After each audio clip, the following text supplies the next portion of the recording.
UP में चुनाव हैं और जब चुनाव हों तब राजनीतिक दल चुनावी वादे ना करें, ये कैसे हो सकता है।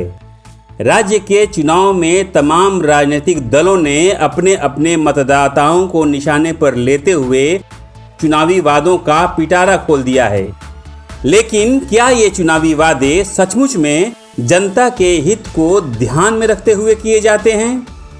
यदि ऐसा है तो फिर ऐसे चुनावी वादों की झड़ी चुनावों के करीब आने पर ही क्यों होती है, बताएंगे आपको पूरी बात। जुड़े रहिए हमारे साथ।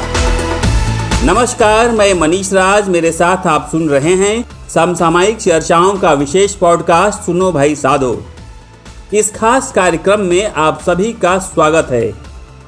साधो, उत्तर प्रदेश की जनता के सामने इन दिनों राजनीतिक दल फैशन परेड की तर्ज पर चुनाव परेड निकाल रहे हैं। यहाँ एक बात बता दूं कि उत्तर प्रदेश विधानसभा चुनाव के तारीखों की घोषणा अभी नहीं हुई है, लेकिन राजनीतिक दलों ने अभी से वादों की झड़ी लगा दी है। राज्य में अपने खोए हुए वजूद को बार बार तलाशती कांग्रेस पार्टी हो या प्रदेश की राजनीति में पहली बार कदम रख रही आम आदमी पार्टी हो, सबने वादों का पिटारा खोल दिया है। राज्य में इस बार विधानसभा चुनाव प्रियंका गांधी की अगुवाई में लड़े जा रहे हैं। इस बार पार्टी की ओर से किसानों, महिलाओं, खास करके युवा महिला वोटरों को टारगेट किया जा रहा है।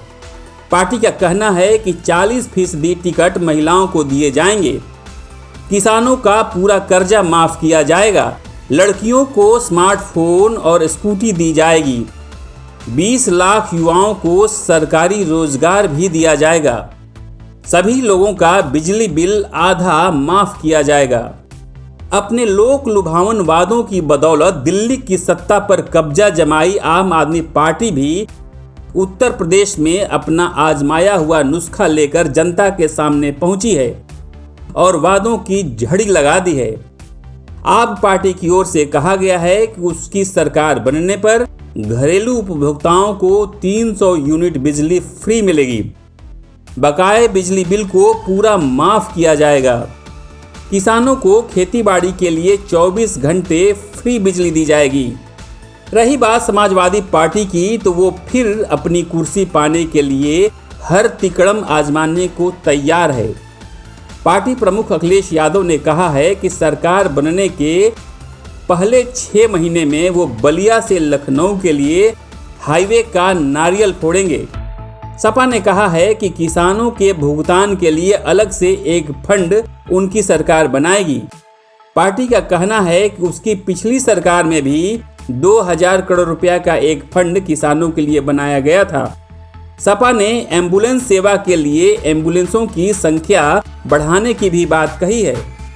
सपा से अलग हुए शिवपाल सिंह यादव और उनकी प्रगतिशील समाजवादी पार्टी ने भी जनता के सामने लुभावने वादे किए हैं और कहा है कि उनकी सरकार बनने पर बीए पास छात्र और छात्राओं को 5 लाख रुपए दिए जाएंगे, सभी लोगों को 300 यूनिट फ्री बिजली भी दी जाएगी। ऐसे में वर्तमान सरकार भी भला कैसे पीछे रहे। उसने भी वादों की एक लंबी लिस्ट जनता के सामने पेश की है। खास बात यह है कि योगी सरकार के वादों में पिछले 4 साल के कामकाज के विस्तार देने की बात तो है ही, जनता की सहूलियतें भी बढ़ाने वाली बातें की गई हैं। बीजेपी ने उत्तर प्रदेश चुनाव के लिए सोच ईमानदार, काम दमदार, फिर एक बार बीजेपी सरकार का नारा दिया है। सुल्तानपुर में आयोजित एक कार्यक्रम में योगी ने कहा है कि नवंबर के अंत तक 1 करोड़ युवाओं को टैबलेट और स्मार्टफोन मिलना शुरू हो जाएगा।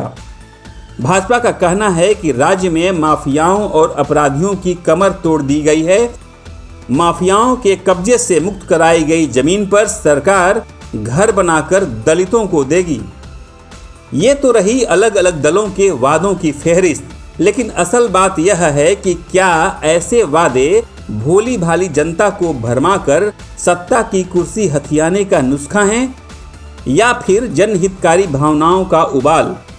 यदि जनहित की भावनाएं ही हैं तो फिर ऐसी भावनाओं की बयार बरसाती मेंढक की तरह चुनावी मौसम में ही क्यों आती है?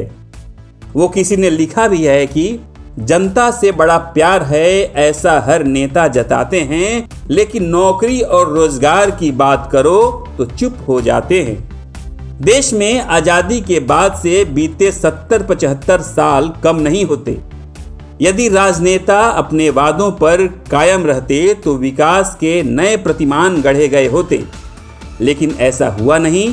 कवि दुष्यंत कुमार ने लिखा, कहाँ तो तय था चिरागां हर एक घर के लिए, कहाँ एक चिराग भी मयस्सर नहीं पूरे शहर के लिए। सुनो भाई साधो में आज के लिए बस इतना ही। आपने अभी तक चैनल या पेज को सब्सक्राइब नहीं किया है तो जरूर करें। आपको हमारा पॉडकास्ट कैसा लगा इस बारे में कमेंट कर सकते हैं, इसे लेकर सुझाव दे सकते हैं। सुनो भाई साधो में मैं फिर मिलूंगा एक नए मुद्दे से आपको रूबरू कराने। तब तक के लिए आज्ञा दीजिए। नमस्कार, आपका दिन शुभ हो।